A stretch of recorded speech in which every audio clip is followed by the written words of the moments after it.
How's everybody doing tonight? I want to thank everybody here again. You know, I just gave them a round of applause. Thank you so much, Kevin, Todd, Matt, everybody here that I've had the blessing to meet over the last hour or so that I've been down here. I can't thank you guys enough for having me a part. It's always a good thing when you can come in and talk about our Lord and Savior Jesus and see a strutting turkey sitting next to you and be cautious of the raccoon that could be rabid to your left. You know, when I got here today, Kevin and I had the opportunity to walk around and talk a little bit, and I told him, you know, if tonight one person can be impacted by something that they have seen in my story or have heard in my story, that it would be a success. And not to brag on myself in any way, but I'd like to tell you about a life I impacted at a church that I spoke at in Pennsylvania. It was a big mega church, and it's the type of church that is so big they call them campuses. You know, they were taking me around and they said, we've got all these different campuses all around, and we're going through the big church. And it was several hours before the event. And as I'm walking down the hallway, I had said to the pastor, I said, do you guys have restrooms here? And they said, yeah, right there. Well, I happened to be texting my wife at the same time, and I looked, and it said men.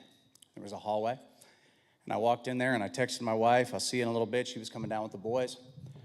And as I picked my head up, I looked, and I was like, I guess they have all stalls in these bathrooms here. So I walked in, and I peed. So I got done, and I walked over to the sink, and I started looking down the sink, and I was like, well, I know it's 2024 at the time, but this stuff's not in the men's bathrooms. And then it hit me. I'm like, okay, I'm in the women's bathroom. So I walked back out, and I said to the guys, that dividing wall that you have there needs to be adjusted. Because as I was talking, and you said it's over there, I looked and saw, man, I just missed the woo from the wall, and I walked into the women's room. So they're like, well, it's no problem. You know, it happens. I'm like, yeah, sorry about that. So they continue to show me through the campus, and shortly after, his phone is ringing, and he picks up, he says, yeah. Really? Yeah, that was him. And he hangs up. He's like, yeah, we'll be right down. I was like, okay. He hangs up. He goes, we have to run down to the front office real quick. He said, there's a lady there that would like to meet you. I said, okay. So we walk down. We walk in the front office, and this beautiful lady, probably in her late 60s, her name is Marcy, comes walking straight over to me, looks down at my boots, and goes, yeah, that's him. Could I get my picture with you? And I said, Marcy, what do you mean? And she was like a ninja in the stall next to me. And she saw my boots come in there clanking away. And the first thing she asked was, could I have my picture with you? So that night when I spoke, I said, regardless of what happens here tonight, I have impacted one life in my friend Marcy. I said, you're like a new age Power Ranger. She must have just been hunkered in there. I didn't hear anything, not a sound. So, thankfully today I found the men's room. I made sure of it. I made them actually walk me to it. So that was, like I said, not to brag on myself, but it's been an amazing blessing over the last couple of years. I've told Kevin, growing up, for those of you who had a chance to see some of the video and things like that, you got to see a lot of my story. And I was born and raised in a small town in Montvale, PA, a dairy farm town in the Endless Mountains region of Pennsylvania. So I grew up with three younger sisters, Marla, Molly, and Emily, my mom and dad, Marty and Lynette, and I love my hometown. Still live there today with my wife, Tiffany, and our two little boys. So no different than here in Alabama. I've had the blessing to hunt a lot of different places. You understand the community of a small town. You understand the tight-knit group that you become with the people within your town. So growing up in Montvale, when I was 5 years old, my dad and my grandfather, my dad did not grow up hunting. He was from down in the valley, which was a little bit bigger town than Montvale where we grew up. But my grandfather, my mom's dad, was a major hunter. He was called the Grouse King. His buddies all called him the Grouse King. We had rough grouse up there, and he would hunt over bird dogs and different things. So my dad owned a printing company. And at the time, some of his friends said, we go for pheasants every Saturday during season. You should come sometime. My dad's like, well, you know, I'm not a hunter. I'm a gatherer, you know, but, maybe sometime. So when my grandfather had found out, he said, next time they offer you, let's go. We'll take Nate. So I was 5 at the time, and my dad and my grandfather introduced me to the outdoors. And as a kid, I can remember, even now, 5 years old, I was hooked. Every Saturday morning of season, we would show up at Jordan's Diner at 7 a.m. We'd have breakfast. We'd go out. We'd work bird dogs. I would walk as far as they would walk, and I was absolutely in love with hunting. And it wasn't necessarily the pheasants, but it was being out there with my dad, with my grandfather, with their buddies, and just being out there in God's creation. So at 5 years old, I started walking with him. I had an Orvis cap gun. Every bird that took flight, I busted caps on his way out, trying to perfect my technique. And I got to spend time with my dad and my grandpa. My sisters were not hunters and are still not hunters, but I would utilize them with my Nerf bow and arrow. And at the time, my mom was slightly concerned as she would be cooking and I'd be dragging one of them through the kitchen. She's hit behind the shoulder. She didn't run far. So there was some weird moments, but I was obsessed with it, everything hunting. My grandpa started taking me out when I was 12. At that time, we couldn't hunt whitetail until we were 12, but I would go out with him a little bit before, but I started hunting whitetail. And then when I was 13, my neighbors, who are 2 certified country killers, introduced me to turkey hunting. And I just remember going out there and hearing the conversation between the hunter and the turkey and thinking, now this is it. This is what it's all about. Deer hunting, although it is fun, not that you're not being offensive in your moves where maybe you're hanging tree stands, scouting for sign, trying to position yourself in the best possible scenario to get a shot. A lot of it's defensive. I spent most of my time with my grandpa just eating coconut cream pies that my noni packed for us and waiting. So when I'm out there and I just hear cow, cow, cow, I was like, I'm in. I'm into this turkey stuff. So I became obsessed with turkey hunting. And what I did was I started to get my mom and my sisters involved. They were going completely psychotic with me running these calls in the house. So now I was smart enough to make it a game. For those of you who know, if you grew up in a house full of sisters, some wild times in there. You need to learn how to survive when you're the only boy. Okay? Them and my mom together, there's several boss hens rolling around that house. So I began to make it a game. I'd come out in the morning, I'd say, Mom, name this call. Fly down cackle. Molly, what's this? Cutting.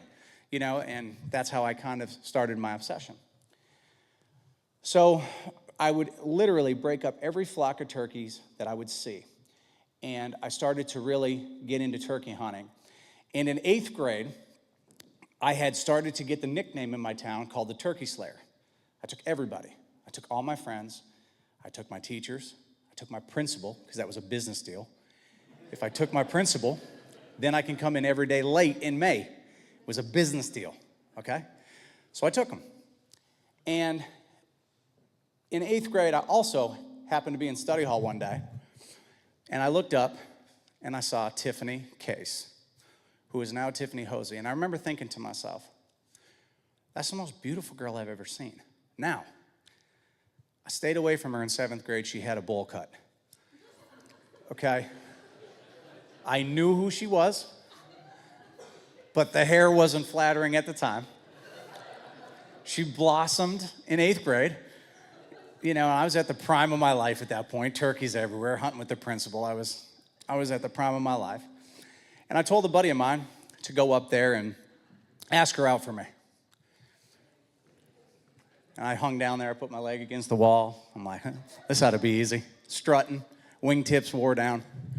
And she said, maybe. And I was like, oof, now things get weird, like, I've got bad hair too. I had so much LA looks gel in it at the time, a tornado, couldn't have moved it. And finally, after a week, her walls crumbled. And she said yes, she'd like to date. And since then, she's now my wife. I'm 40 years old. She wants me to make sure you know she's 39. She's not 40 yet. And she's the absolute love of my life. She's given me everything that I love the most in life. And going back to growing up, when we first started dating, I used to be driving down the road with her when I first got my license. I'd see a flock of turkeys. And like I said, where I would learn to call was from turkeys. I would go out and I would bust these flocks, and then I would call them back in. I would listen to the boss hen as she would get all the young ones back together. I listened to the Kiki and the assembly yelping. And I would mimic that cadence, and I would listen to everything they were doing. So we'd be on our way on a date, and I'd see a flock of turkeys, and like a wild man, I'd burst out of that car, run down there, screaming, yelling, boom, turkeys flying everywhere. And we'd go down there and call them back in, and she'd have on Victoria's Secret pink pants, the sweatpants that said pink on them. And she'd be sitting against a tree, and I can remember even then, 16 years old, being like, man, she's a keeper. You know what I mean? Unless she goes back to that bowl cut. If she goes back to that bowl cut, we're out.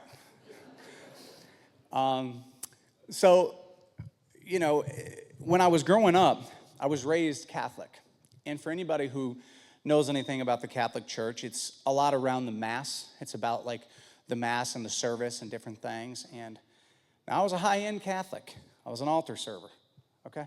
And not just any altar server. I was the one Christmas Eve, Easter, the big ones. They're calling me in. I was holding the cross, the Bible, anything. So I thought I knew God. My family, my mom, my dad always had us in church. We had a great love in our household. My sisters, we were taught about God from a very young age. But to be completely honest with you, my wife was raised Pentecostal. And the first time she's like, I want you to come see a speaker at my church. So again, keep in mind, I'm trying to lock this down. So I'm like, yeah, I'm in. Let's go. And it was not Catholic. It was not Catholic. We're kind of, okay, we got 45 minutes, an hour. Okay, we're going to go through the routine. I went in here, and it was like, what's happening? Am I wrong for feeling intimidated right now? I'm like, I'm slightly freaked out, and this guy's coming right at me. So after that, I was like, I think we're just different on that site, that spectrum of things. But the one thing that stood out to me the most about my wife was her love for Jesus. And I can remember even as a kid, she would pray in the tough times. She would pray in the bad times. She would pray in the good times. And any other time you could find, she would pray. If I cut my finger in the woods, I was like, oh, I'll pray for it. And for me, being raised Catholic, again, nothing against it. I just wasn't that way. I didn't understand the relationship that she had with Jesus. I didn't understand the heart she had with Jesus. So from a very young age, she had become a symbol of Jesus to me. And I would learn from her. And I would learn from her heart. And I would watch her pray about different things. And it would inspire me to want to develop that same relationship. So as we went through high school, she wore my jersey every Friday. She couldn't get enough of me. You know what I mean? We played football. And ironically, this is crazy. Any Roll Tide in here? Any Roll Tide? My buddy just graduated. He played the last 2 years for Alabama. His name was C.J. Dupree. He was the tight end, 81. So he's from my hometown. He just finished up there at Bama. So Roll Tide. Okay, Roll Tide. But my father-in-law was my football coach. And in high school, we had a very big program up there. My buddy Evan, my junior year, he broke the PA state passing record. So at that time, he had beat Joe Namath, Ron Polish, Joe Montana. So we had a really small school with a really big following because Evan was chasing the record, and it was an awesome time. We grew up together playing football, throwing in the backyard, and all we did was throw because he needed the yards to break the record, so it was a lot of fun to play. So ironically, my coach was now my father-in-law, is now my father-in-law. So back then, you can imagine me, I was fortunate to have some success in football and was named All-State in Pennsylvania. So at that time, there was a lot of swagger that came with it. I thought I knew it all. And although a lot of times it would appear that my father-in-law was screaming at me on the sideline for changing the play or audibling, I knew deep down he was just saying, Lord, please let that be the man my daughter marries. And I remind him of that consistently today. My little boy Cruz, we played flag football this year, and we stood there on the sideline. He was doing great, and my father-in-law said, "Now, what's the difference between him and you?" I said, "Height?" He said, "No, he's actually coachable." I said, "All right, All right, you don't mean that. You don't mean that, Coach. You don't mean that. So throughout high school, like I said, Tiffany started to really strengthen my faith. I saw more of Jesus in her in a lot of the things that I've done. I would look at her and be inspired by her. So as we graduated, I went to a college, Wilkes University. I was recruited by Rutgers and Bloomsburg and different schools for football, but to be honest with you, with football being in hunting season, I didn't want to give up hunting for football. I like to play football, but I didn't want it to be a job. I wasn't going to the NFL. And so I decided to go to Wilkes University because I was guaranteed a starting position my freshman year. So my freshman year, I started, had a great season, and could still get home in 40 minutes and hunt whenever I wanted to. Also had some permission down there by Wilkes University, so it all worked out great. Well, 3 days into my first college break, my buddies and I were going deer hunting. And I was opening a strawberry milk. It was snowing. And we were going up around a turn. And I could still remember it. I had my head down. I didn't even have the seal off it yet. And I heard the engine kick. Like I heard the tires, and he had hit a turn too fast, and we began to spin out of control. Well, growing up, I would always blow donuts with Tiffany, trying to impress her. And the first thing I remember was feeling fast. I was like, this feels fast. I could tell we were out of control, big time. And we were going faster than we should have been going for the morning. So we hit the tree, and he was life-flighted from the scene. He was trapped in the vehicle. And I don't, to this day, don't know how I got out of the vehicle, but I was laying on the ground in the snow. A lady stopped and covered me. Our other friend who was in the middle of us got sandwiched. We hit sideways on the driver's side, Kyle's side. So he was trapped in the truck by the tree. John got sandwiched between us, and I was on the edge. And all I kept telling the EMTs when they got there was, I'm fine, just don't touch my neck. Something is killing me in my neck, in my chest. So being the amazing EMTs that they were, they got me on the board and on my way to the hospital. Well, back then we had the Nextel phones. You guys might remember them. They did the beep beep and all that stuff. And I was on my way to the hospital. My mom beeped in, and I told her, I'm okay. I got a pain in the neck. Oh, thank God. Thank God you're okay. Kyle has to be airlifted from the scene. It's a horrible wreck. We get to the hospital. This doctor keeps looking at me, and he will not stop looking at my head. And he keeps coming real close to me, and I'm strapped on this board. Tiffany's coming in. I'm looking all kinds of weird. And he continually just won't leave me alone. He keeps telling everybody, don't touch him. Just please don't touch him until we get his x-rays, and he's got to get MRI, all that stuff. Finally, they come in. They tell everybody but my mom and dad has to leave. And he says, Nate, you have what's called a type 2 odontoid fracture. And it's a very unstable fracture that we cannot touch here. We have your film sent to Philadelphia, Hershey, and New York, and we're waiting on a response. Well, one of the greatest neurosurgeons in the country, Dr. Vaccaro, the only Philadelphia Eagles player I like, the only one, okay? He is part of their neurosurgeon team, was on a vacation with his wife in Hawaii, caught a red eye back to work on me. Went into surgery with a 90% chance of coming out of paraplegic or dead because of the unstableness of the break. In other words, the first night of surgery, they were going to have to basically put my head back in place and position it without hitting my spinal cord. So the entire first night, I had to be under no anesthesia during surgery so I can tell them if I began to feel numbness or tingling or anything like that. And it was a rough one. Surgery was rough. They went through it after they finally got my head positioned by the grace of God. I never felt any tingling, numbness, anything. They ran 4 screws into the first layer of my skull with no Novocaine to make sure they had it locked. And I never felt pain like that in my life. So we got done with the first surgery. I went into the next surgery where they did a bone graft. They took bone from my hip. They put 4 screws and 2 rods in my neck. And I looked like the hunchback of Notre Dame. I was in a halo for several months. I had the mullet. It's not quite a mullet. Rocking. They shaved that, but kept up here. Wasn't the greatest look I've ever had, Tiffany comes in, she's like, it's not that bad. I'm like, it's terrible.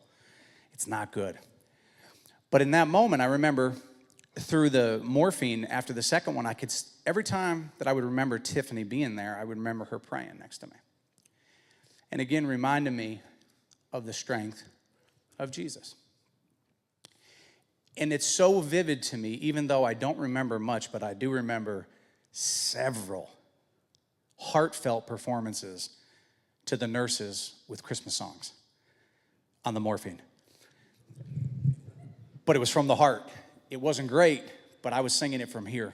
The morphine took over, and I began to perform. Because it was December 13th was the accident, so now we're right at Christmas. You know what I mean? So I'm trying to bring Christmas cheer to everybody in there. I'm haloed up. So long story short, I go home, and I begin my recovery process. And I'm in this halo, and throughout the recovery process, I tell my parents, hey, I think I'm going to learn guitar. You know, at this time, I'm 21, I've never even touched a guitar. They're like, okay. You know, they know how I look right now. They're like, yeah, let's get him a guitar. Because I was playing Madden, never been much of a video games guy. But I was like, okay, I'm into it for a little while. I can't go anywhere else. Kids in the town would wait for me to walk by and see me up there. Look, there he is. You know, it's just a rough time. So I tried guitar for like 30 seconds, realized it's never going to happen, put it down. But one day, my sister Marla comes upstairs, and she plays the beginning of Creedence Clearwater Down in the Corner, that boom, boom, boom, boom, boom. And it wasn't good, but it was recognizable. And I was like, I don't even know the people I'm living in this house with. How do you know how to play guitar? She's like, I don't, but Tommy taught me how to do that. I'm like, more than I can do, you know what I mean? And I've given it 30 seconds up here. You know, I've given it all of a minute, you know what I mean? I don't know how you could figure that out. And again, never inspired me to play. So that was in December. And I remember thinking throughout that whole time, thanking Jesus so much for giving me a second chance. And strengthening in my faith and saying, you know, Lord, you're really looking out for me. And I don't know why you saved me, but I will live my life for you. I owe you on this, you know, and Tiffany would be there, and my sisters and everybody, and that was in December. The recovery process started going very good. Little by little, things were looking good. I went from the halo to several different neck braces. Then I had bone stimulators in the spring. The only unfortunate thing, I could still call turkeys, could not shoot. But we still took it to them because I took everybody in town, even people I didn't like. You know, I was like, just come on. You know what I mean? I had to get that fix of turkey hunting. Things were looking up. I felt good. I was starting to feel better. And in August of that year is when the hardest part of my life came. Tiffany was, as I said, the most Christ-like person I've ever met, was getting ready to go on a missions trip to Mexico. It was raining real hard in our town, and I had stopped down to see her before they left that night to go where they were going to be catching the bus the following morning to the airport. They were staying at a hotel. And we were sitting on her back porch. And like I said, I live in a small town, and the town erupted. Sirens everywhere, fire trucks, ambulances, police cars. And I was telling the guys backstage, I'll never forget it. Tiffany said, let's pray for whoever that is. I said, okay. And we prayed. And we're like, it sounds bad. I hope they're okay. And within 2 or 3 minutes of that moment, my sister Molly came out onto Tiffany's porch screaming. And I'll never forget saying, what? And she said, Mom, Marla, and Noni have been in a horrible accident. And Marla has been ejected. And they're up by JWs. And I never have blacked out in my life, but I don't remember what happened next, but I remember running for the car, getting Molly in it, and just taking off up the road. Growing up in a small town, I'm fortunate to be friends with all the police officers, the firefighters. They're my buddies that I've known my whole life. One of my friends was sitting at the intersection with it blocked, thinking he wouldn't tase me in the moment. I went through a yard to get around him and to go down to where Molly said the accident happened. The reason she knew what happened is one of my buddies happened to be following the truck that hit them. So as we got to the accident scene, I remember looking down there in the rain, and I could tell that the vehicle was blocked in. There was a French fry trailer like the ones, you know, at carnivals and stuff where you go and buy French fries and that. A box truck and chaos. And I ran down that road as fast as I could, And I'll never forget seeing every one of my friends realize that I was coming down that road and begin to run at me. And as I got down to the scene, they tackled me. And the one thing I knew was I didn't know what happened, but every one of them was crying. And they begged me to not go down there. And they begged me to please go to the hospital. And in that moment, I didn't know who, and I didn't know what, but I knew something horrific had happened. My friend who happened to be following the truck that hit them was there, and he got me in the car, and they took me to the hospital. And for what felt like eternity, we were back and forth trying to figure out where everybody was. Where's my mom? Where's my grandma? Where's my sister? And we waited, and we waited. Finally, we knew my mom was at CMC. This was a hospital in Scranton. Next thing we knew, my grandma was at CMC. Still no word on where my sister was. And we kept asking and asking, where is Marla? Where is Marla? And shortly after that, I remember the doctors coming in, and I remember seeing my dad fold. And here we are, 10 months after I told God how much I appreciated him saving me and how much I thanked him, that I realized that my sister had just been killed. And I had never been so mad at God in that moment. So we went over and we tried to console my dad and my sisters. And the entire town was in the hospital at this point. And my parents had been struggling up to that point within their marriage. So I knew deep down that my sisters were going to need to see somebody be a beacon of strength and somebody that was going to tell them it was going to be okay. And I knew that it was going to have to be me in that moment. Because as a dad myself, there is nothing worse in life. There is nothing worse in life than a parent losing their child. My mom had so much brain bleeding from being hit by the truck that we were unable to tell her for over 2 weeks what had happened. She had broke every bone on the left side of her body. It had ripped her ear. The hoop earring, the force had cut her ear in half. So she had all kinds of surgeries to get herself back together, her jaw wired shut. And we had to go ahead and have the service by law, but we didn't bury her because we knew we were going to have to do it again. So you talk about a tough time knowing that you can't tell your mom what had happened. Because of the brain bleeding, she would forget if you told her. In the first week, she was completely incoherent. So I rallied around my sisters and I put on a strong face. And again, I didn't go to God at this point. Tiffany was in my corner, as she's always been. And I said, I can get us through this. I can do it. I won't let you down. I can do it.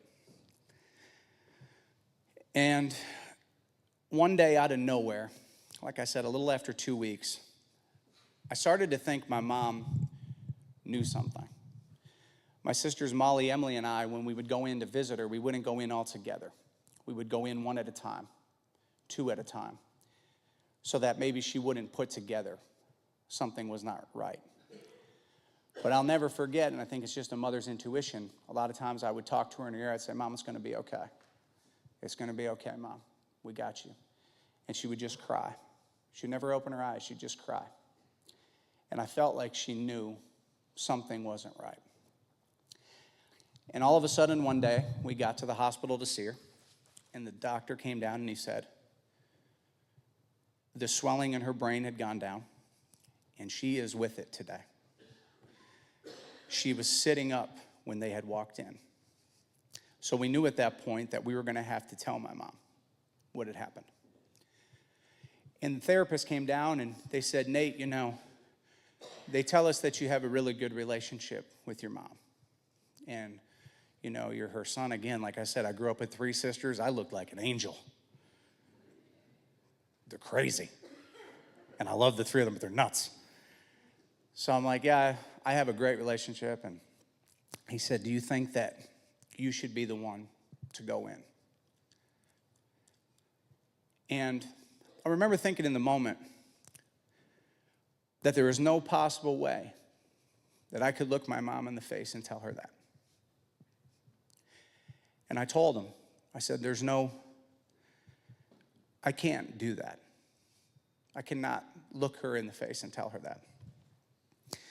So the therapist had decided that it was going to be him that would go in and he would tell her. So we all agreed that that would be the best thing to do.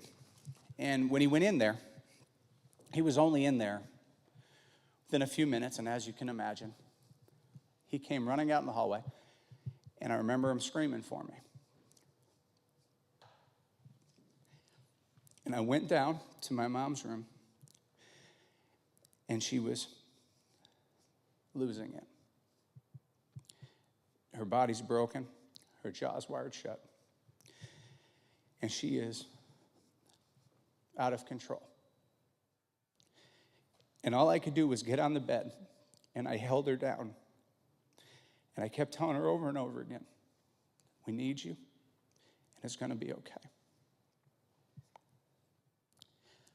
And to this day, it's the hardest thing I've ever had to do, because I feel like I was looking sadness straight in the face. As sad as somebody could be, I was staring it in the face. And after a while, when she finally calmed down, I remember walking down the hallway, because for the first time in my life, going back to what I told everybody just a few weeks earlier, I got you. I could do it. I realized I couldn't. I realized it had been so much hurt for me and so much pain for me that I could not. And I remember going out to a hallway, and it was at that point in my life, keep in mind, an all-star altar server who thought he was perfect with God. And I finally said, I give it all to you. Everything to you. Because I can't do it anymore. I accept you into my heart, and I want you to fill my heart with you, because I cannot do this anymore. And to this day, Tiffany and I still talk about it. Matter of fact, it came up a couple weeks ago. We were having dinner. At some point during that, the elevator there opened on that floor. And I could hear it as vivid today as that day. But somebody said to me, I promise you it'll be okay. Or I think they said that to me. But I had my head down in my hands. So I really didn't know who said what. I just know that somebody said, I promise you it's going to be okay. At the time, I never even listened to it. I was too soaked in my sorrows, drained. I was shot. But all these years later, I could still hear it. And I'm confident, whether it was an angel, Jesus, I don't know if they were black, white, I don't know who it was. I don't even know if they were talking to me. But I know that I heard it as clear as day. And all these years later, as I had the opportunity to come out here and speak, I've performed on stages, like he said.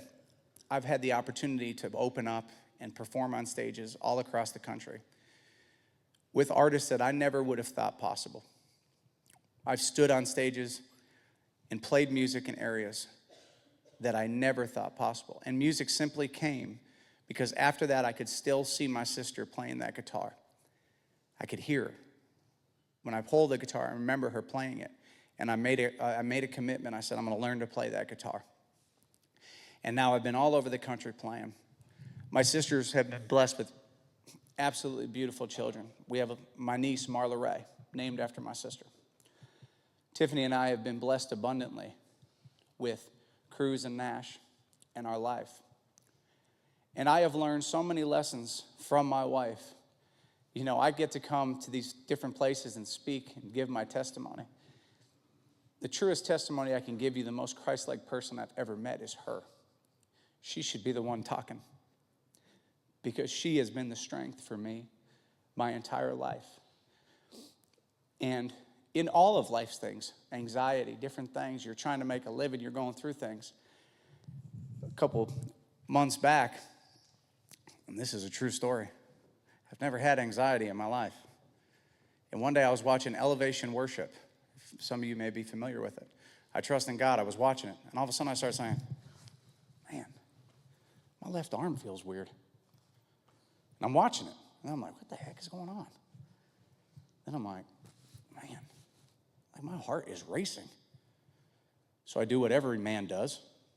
I go out in the backyard and start walking around aimlessly until my wife notices. Then she's going, what are you doing? I'm like, nothing. She's like, why are you swinging your arm like that? I'm like, it feels weird. She's like, what do you mean it feels weird? You heard it? I'm like, no. Am I having a heart attack? She's like, no. I don't know. Are you? I'm like, I don't know. I feel weird now. So now I'm like panicking. And she's like, well, what are you going to do? I'm like, don't tell the boys. Because they're like, Dad, what are you doing? What are you doing? I can't let them see their dad out there like, doing all this. So I'm like, just stay in there. I'll be fine. You know what I mean? Just stay in there, kids. So my buddy who's the chief of police, I called him. I was like, don't tell a word. What's healthy blood pressure? He's like, what do you mean? I'm like, I don't know what it is. I'm freaking out right now. He's like, you're just not used to not being on the road. I'm like, I don't know what I'm not used to, but I'm freaking out. Come get me. So he comes, gets me, takes me on the firehouse. They hook me up to everything. They start running things. My buddy looks at it. He goes, hey, guess what? I was like, what? You're going to see tomorrow. I was like, what are you talking about? He's like, you're fine. I'm like, I'm freaking out. Right? So the first time in my life I've on anxiety, but I told Tiffany later on when I got home, I was like, weren't you freaked out when you saw me in the yard? She's like, well, yeah, I was freaked out about your sanity. She's like, you should have saw yourself out there. It was dark. You were just walking circles. I was like, I know. And she's like, I trust more than I worry. And I was like, to this day, her faith, her strength in God, she trusts more than she worries. And we were watching a show with my kids the other day, and it's called Inside Out. It's a Disney show. And there's this crazy scene where this girl, she's growing up, and she's learning about growing up, and life is difficult sometimes, especially for kids. Not only for us adults, but it's tough for kids. You know what I mean? I have 2 little boys at school. Like, somebody's like, shoves them. I'm like, whoa. We don't deal with bullies here. Tiffany's like, they're playing. But, being a parent's hard. Being a kid's hard. You don't know if they're playing or not. Well, it's about this girl, and there's this scene where anxiety takes over her life, and there's all these characters that are her emotions. There's joy, there's sadness, there's anxiety, there's anger, there's all the different things that make her. And there's an amazing scene in that movie at the end. Anxiety overtakes her. She's panicking. She's trying to make the hockey team, and she is going crazy to do it. She's hurting people. She's hitting people. She finally gets put in the penalty box, and she's having an actual anxiety attack where she's grabbing her chest. And inside, at the motherboard of her emotions, is anxiety locked. And anxiety is just locked at the motherboard. And there's just a chaos of red. And the anxiety doesn't know what to do because it's just frozen, and she's panicking. Well, joy pushes its way through this thing and goes in there and finally defeats anxiety and tells anxiety at that point, you do not control her life. And anxiety says to her, neither do you, meaning joy. So there's a crystal that joy had always had, and I think it was blue, because that was joy. Yeah, you saw it. My man. Thank you for correcting me. So it's blue. Well, now anxiety has turned it to red. So she goes over and breaks the crystal and brings it back blue.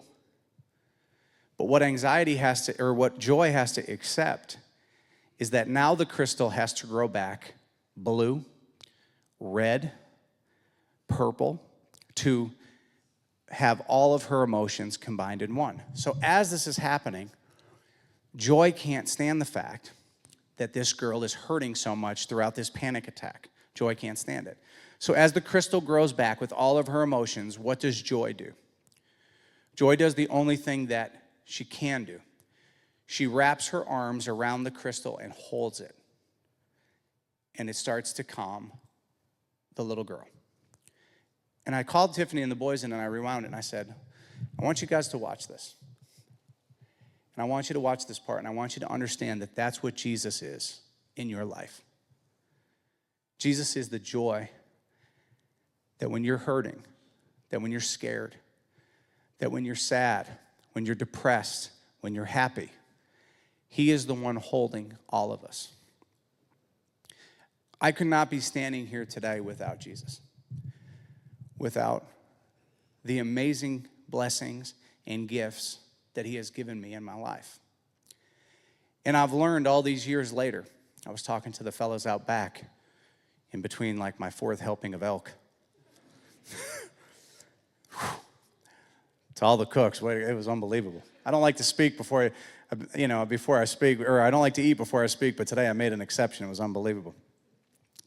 But I was talking to them about time.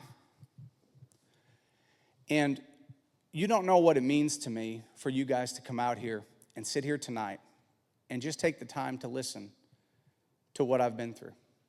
I'm not the only one. You guys are fighting your own battles. You guys know heartache. You know hurt. You know not fair. But what I've noticed in life is sometimes we just got to be reminded that you're not alone. You're not alone. People see me on TV and they see the face paint and the flash and he shoots big deer and he's playing music and he's opening up for this, that, or whatever. But they don't realize I've been there. I've been in the darkness. I've been hurt. I've been sad. I've been let down. And through Jesus, through his saving grace, he has brought me back. It has been hard for me to go back. I'm a pretty positive guy in all things I do in life. But up until several years ago was the first time that Realtree did a video called Be Real. It's on YouTube. It's a lot like Behind the Paint that they made me go back to that day. I've always lived right here knowing that day was here. And it's been very hard for me to be vulnerable and go out in front of people and talk about the things that hurt me the most. Because mostly I just want to talk about turkey strutting, deer, my wife's bowl cut. I'm not talking trash either. You get to meet Tiffany, say, Nate said you had a bowl cut in 7th grade. Poor decision, poor decision. And she'll second it. She'll be like, yeah. But what I've learned is through saving grace, the greatest gift we all have is time. And I appreciate your time being here today and being able to listen to my story. In all that I do, from the day that I sat there on Tiffany's back porch, I understood time. Because in a minute, everything in my world changed. Everything. And I live every day with that reminder. It's just a deer. It's just a turkey. The biggest blessings in my life are my wife, my little boys, my faith, my family, my friends like you, and the time that we have together. So I encourage you, no matter what you do in your life, whether it's music or hunting or whatever you do, enjoy the time. Enjoy your family. Enjoy your friends. Forgive quickly. Understand life is short. Life is short. And if you want to feel close to God, just go out in the woods. I can't tell you how many times I've looked at my little boys and my wife, and I've asked myself if I was killed in that car wreck years ago.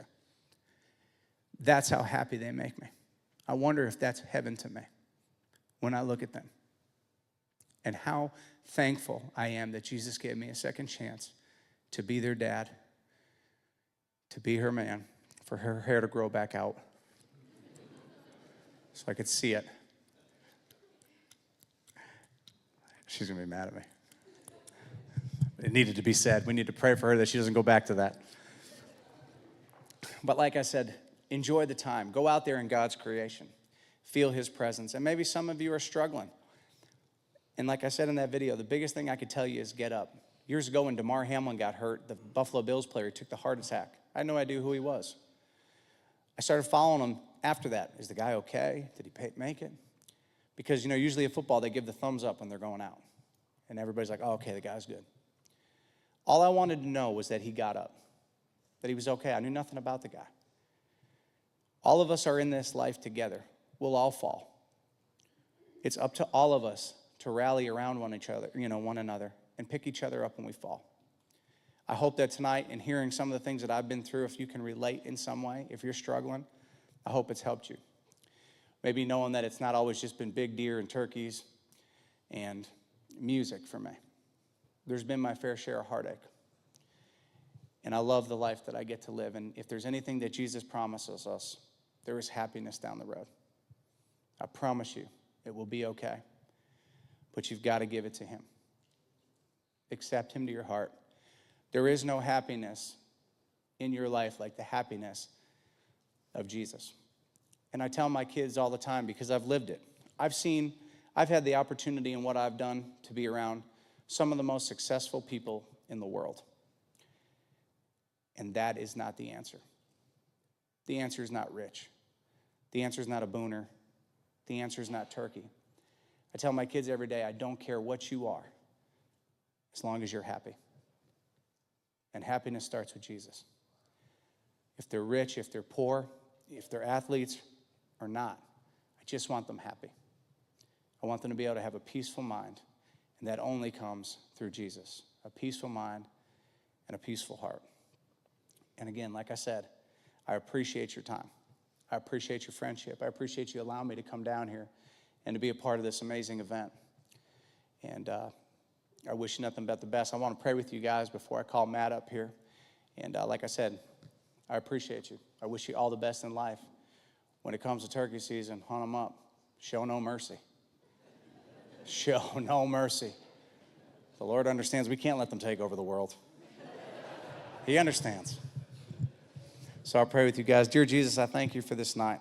I thank you for everybody involved in making it possible. I pray for everybody in here. I pray for their hearts. I pray for their happiness. I pray for their family and their friends. I ask, Lord, that you bless this world. Bless everybody in this room. And let us always be a blessing to this world. We thank you, Lord, for all that you are to us and for the time together tonight. In Jesus' name we pray. Amen. Guys, I'm Nate Hosie. Thank you so much. I appreciate you allowing me to be a part. God bless you, buddy.